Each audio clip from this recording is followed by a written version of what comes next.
नमस्ते। नमस्ते, कहिए। सर हम लोग सत्यनारायण की पूजा के लिए चंदा इकट्ठा कर रहे हैं, तो हमने सोचा कि आप भी कुछ अपनी तरफ से। हाँ हाँ, क्यों नहीं, मेरी तरफ से 21 रुपए लिख लो। Thank you. अरे इसको फिर से चक्कर आ गया। यार संभालो यार, खड़ी से क्या हो गया? क्या हो रहा तुम्हें? संभालो यार। देखिए इसे चक्कर आने की बीमारी है, प्लीज थोड़ी देर के लिए अंदर लिटाने दीजिए, वरना बेचारे की हालत ज्यादा बिगड़ जाएगी। प्लीज। रवि बात अंदर। Thank you. अंदर ले आओ, यहाँ लेटा दो बिस्तर पर। अरे क्या मुसीबत घर में उठा के ला रहे हो? अरे भगवान, ये मुसीबत नहीं, मिर्गी का मरीज है, बेचारा चक्कर खा के गिर गया था। अरे अरे तुम में से कोई डॉक्टर को बुला लो। डॉक्टर को बुलाने की कोई जरूरत नहीं है। रवि, डॉक्टर ने कहा है जब कभी इसे इस तरह का चक्कर आए तो फौरन 1 गिलास दूध पिला दीजिए, इसकी तबीयत बिल्कुल ठीक हो जाएगी। है? ये कैसी बीमारी है? दूध। प्लीज इसे 1 गिलास दूध पिला दीजिए, फौरन ठीक हो जाएगा। दूध चाहिए ना तो पैसा निकालो, अभी बाजार से मंगवाती हूँ। अरे कैसी बात करती हो, बच्चे की जिंदगी का सवाल है। दूध। राधा बेटी, जाके 1 गिलास गर्म दूध तो लाके दे बेचारे को। दूध में और क्या क्या मिलाना है? शक्कर, और वो भी 4 चम्मच, ऐसा डॉक्टर ने कहा है। अच्छा, तो तुम्हारे डॉक्टर ने पीने का तरीका भी बताया होगा? डॉक्टर ने कहा है कि मैं पूरा दूध घटाघट पी जाऊं, और वो भी एक ही सांस में। तुम चिंता मत करो, मैं अभी लेकर आती हूँ दूध। दूध। तुम तो ऐसे रोते हो जैसे 2 साल का बच्चा अंगूठा मुंह में डाल के दूध के लिए चिल्लाता है। नमक, 4 चम्मच शक्कर के बजाय 4 चम्मच नमक देती हूँ उसे। 1, 2, 3, 4, मरने दो उसे। जल्दी मंगाओ आंटी। चला, उठो। मामी। अब तुमसे उठा भी जाएगा या नहीं? हाँ, उठ सकता हूँ। दूध का गिलास देख के मेरी तबीयत संभल गई। ये कैसी बीमारी है, दूध का गिलास देखते ही तबीयत संभलने लगी।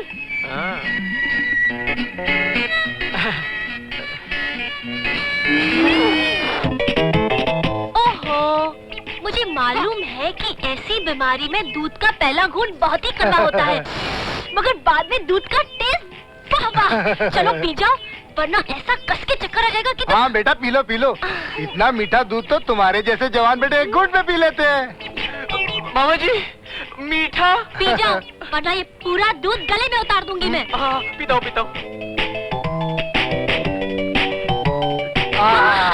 अब कैसा लग रहा है? चक्कर खत्म हुए, कुछ तबीयत ठीक हुई?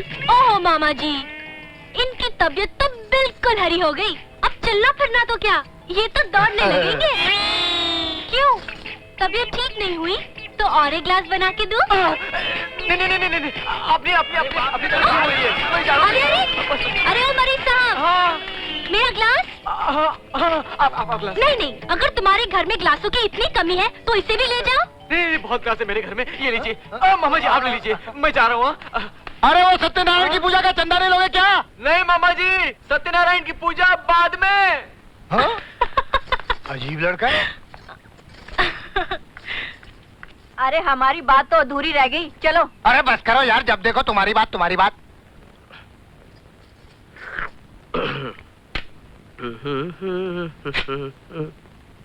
सालिम मियां जी, भगवान जब इंसान की आंखें छीनकर उसको अंधा बना देता है ना, तो उसको एक शक्ति और दे देता है, उसको चोर कान से दिखाई देती हैं। आखिरी वाह वाह वाह, क्या पनीर साग बनाया बड़ी बहू ने। मजा आ गया दीदी, मजा आ गया। और खाएगा मेरे भाई? हाँ, क्यों नहीं की और पूछ। सुन, मेरे भाई के लिए पनीर और साग ले आ। वो खत्म हो गया माँ जी। चल एक काम कर, तू अपने हिस्से का ले आ। आज पहली बार मेरे भाई ने अपने मुंह से कुछ खाने के लिए मांगा है। अरे ले आ जाके। मैंने अपने लिए बचाया नहीं है। तूने अपने पति के लिए जो पनीर साग बचा के रखा है ना, वो ले आ। वो तो पहले ही आपको दे दिया माँ जी। ओहो, तो बिल्कुल नहीं है? थोड़ा सा है, मझले देवर के लिए। नहीं, उसके हिस्से का क्यों देगी? भैया, जब दोबारा पनीर साग बनेगा ना तो ढेर सारा खा लेना। हाँ? कोई बात नहीं दीदी, कोई बात नहीं। बाबूजी, आप इस तरह चुपचाप क्यों बैठे हैं? कुछ नहीं, खाइए ना। मैं आ गया। रवि बाबूजी। बाबूजी। आजा मेरे बेटे। माँ, आई लव यू माँ। जीते रहो बेटे, जीते रहो।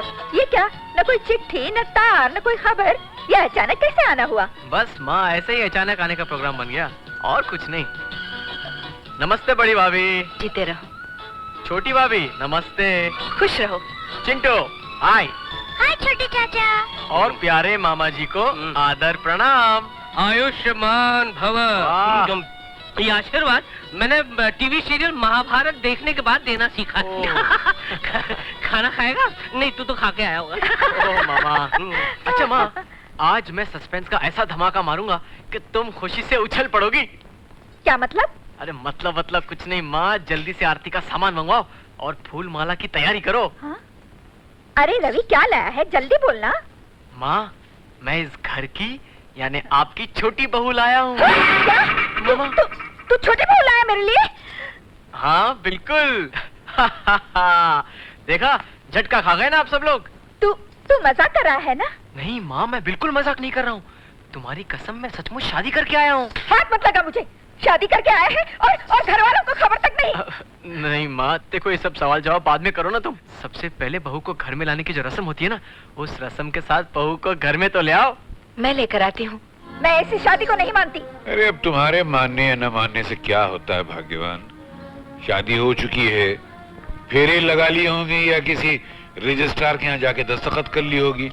अब ना फेरे उल्टे फिराए जा सकते हैं और ना दस्तखत वापस ली जा सकती है। बड़े लड़के का ब्याह तो गलत हुआ। आप उसके लिए जो लड़की ब्याह कर लाए, उसकी गांठ में फूटी कौड़ी तक नहीं थी। 2 जोड़े में हाथ हिलाती चली आई। जब मजले बेटे की शादी का नंबर आया तो मैंने सोचा कि मैं अपने दिल के अरमान पूरे कर लूंगी। कमबख्त लव मैरिज कर लाया। मजली बहू, देखो ना छोटे ने क्या किया।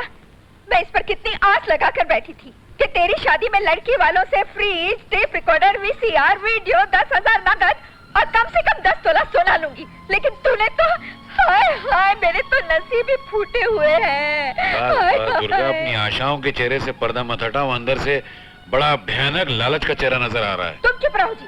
बड़े आए हमेशा मेरे खिलाफ जहर उगलने वाले। तुम्हें क्या मालूम वो कौन है, किस खानदान की है, किस जात की है? कुंडली देखी है उसकी? अरे कुंडली वुंडली सब बेकार की बातें हैं, पढ़वा के कोई फायदा नहीं है। अब देखो ना, तुम्हारी हमारी शादी से पहले मैंने तुम्हारी कुंडली 10 पंडितों से पढ़वाई थी। उन्होंने कहा था कि अगर सूरज का चेहरा जलाकर सारे संसार में भी घूमोगे ना तो तुम्हें ऐसी जीवन साथी नहीं मिलेगी। कितना झूठ बोला था उन पंडितों। देखो जी, मुझे दिखाई नहीं देता है। बस बस माँ, बाबूजी मजाक कर रहे हैं। आज के दिन तो झगड़ा मत करो तुम। और हाँ मामा जी, आप कब आए? और आपकी गाड़ी इस घर के प्लेटफॉर्म पे और कितने दिन रुकने वाली है? ये बात भी किसी पंडित से पूछनी पड़ेगी। मतलब? हालात से तो लगता है इस गाड़ी का ब्रेकडाउन हो गया है। अब बरसों तक इस घर के प्लेटफॉर्म पे खड़ी रहेगी। सुन लिया? अब मैं गांव वापस नहीं जाऊंगा। क्या? मियां, ऊपर जब शर्म बढ़ रही थी तो आप कहाँ खड़े थे? मैं सो रहा था। रुको रुको, मैं तुम्हारी आरती उतारती हूँ छोटी। आरती उतारेगी? हाँ?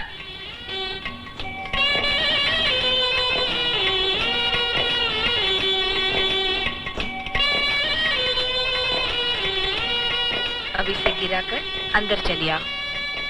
आओ बहू, घर के अंदर आओ।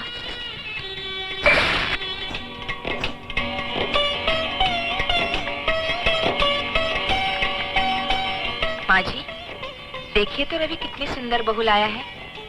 तुम ही देखती रहो, मुझे नहीं देखना। बुरा मत मानना राधा, मेरी माँ तुम्हारी मामा की बिल्कुल डुप्लीकेट है। तू क्या बोल रहा है? कुछ नहीं माँ, मैं तो तुम्हारी तारीफ कर रहा था। ये कह रहा था कि तुम बिल्कुल इसकी मामी की जैसी हो। मेरा मतलब है वो जितनी शांत, सरल, नरम और मीठे स्वभाव की देवी है कि क्या बताऊं।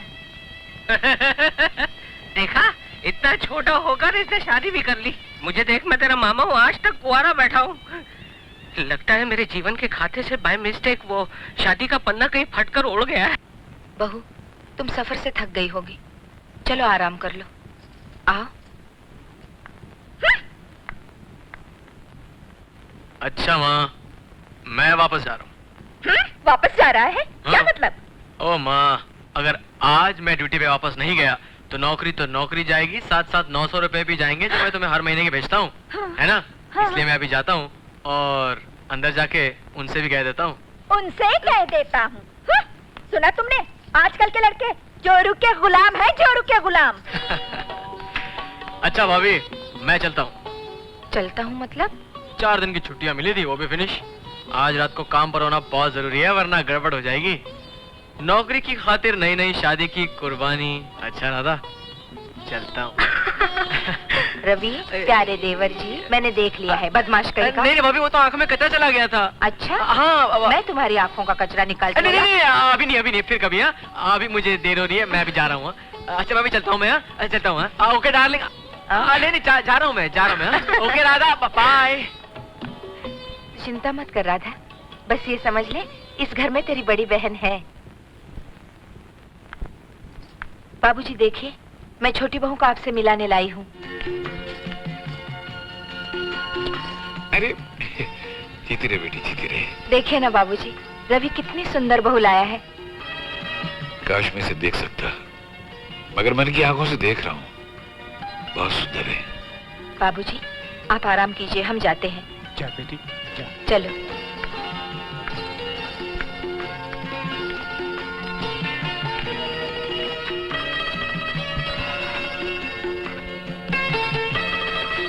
छोटी बहू, छोटी बहू, बड़ी बहू, तू यहाँ बैठकर इसके साथ गप्पे मार रही है। घर का सारा कामकाज कौन करेगा? इतने सारे मैले कपड़े धोने के हैं, कौन धोएगा? जा जाके कपड़े धो।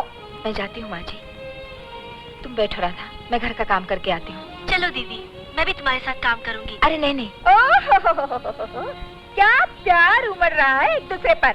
जाओ तुम जाके बर्तन धो। प्यार करने के लिए हम लोग है ना यहाँ। जाओ। जाती हूँ। मायके से तेरे माँ बाप ने तुझे क्या क्या देकर भेजा है?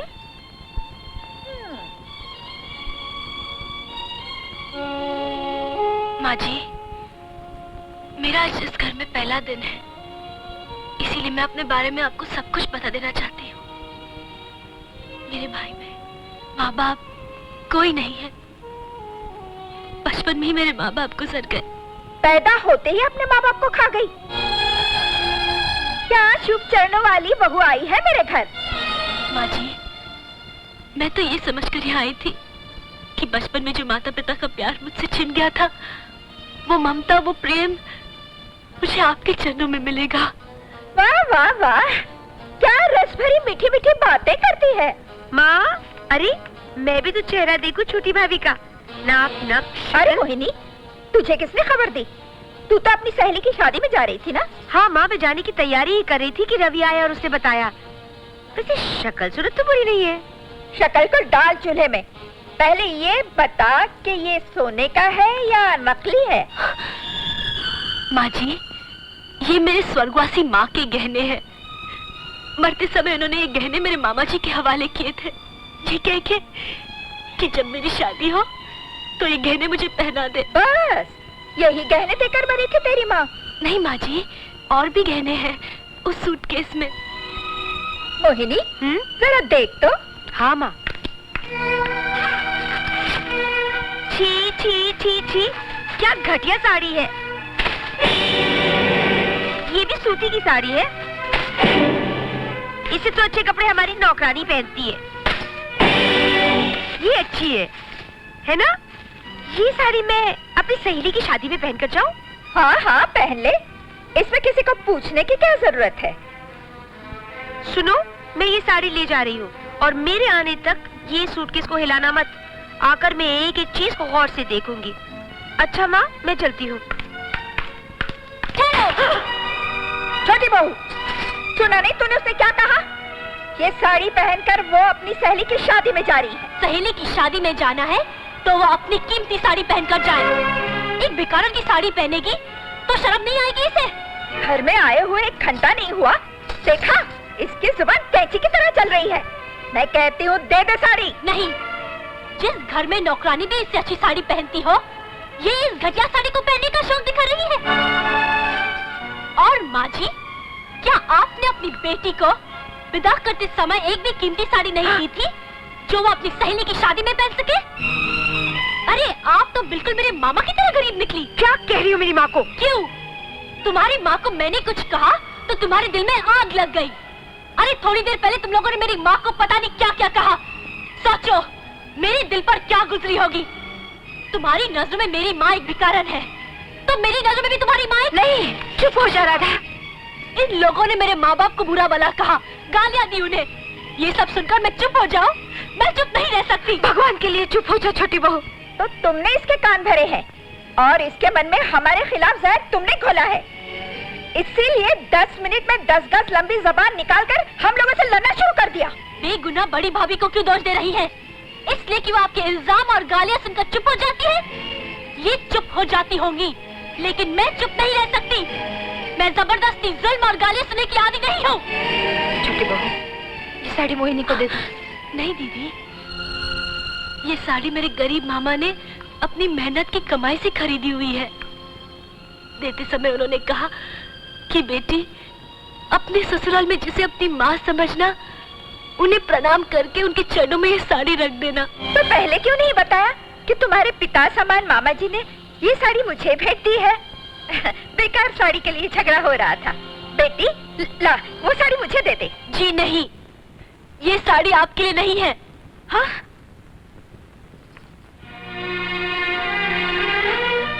नहीं, ये क्या किया राधा तुमने? माँ जी के रहते हुए ये साड़ी तुमने मुझे दे दी? माँ का प्यार कभी पाया ही नहीं मैंने। बस एक ही आस लगाई रहती थी, जब कभी ससुराल जाऊंगी तो सास की गोद में सर रखकर खूब रोऊंगी। उनसे माँ का खोया हुआ प्यार फिर से पालूंगी। लेकिन इन्होंने माँ नाम के शब्द का इतना अपमान किया है कि जो तस्वीर मैं अपनी माँ की बनाकर आई थी, इन्होंने तानों के पत्थर मार मार कर उनके टुकड़े कर दिए।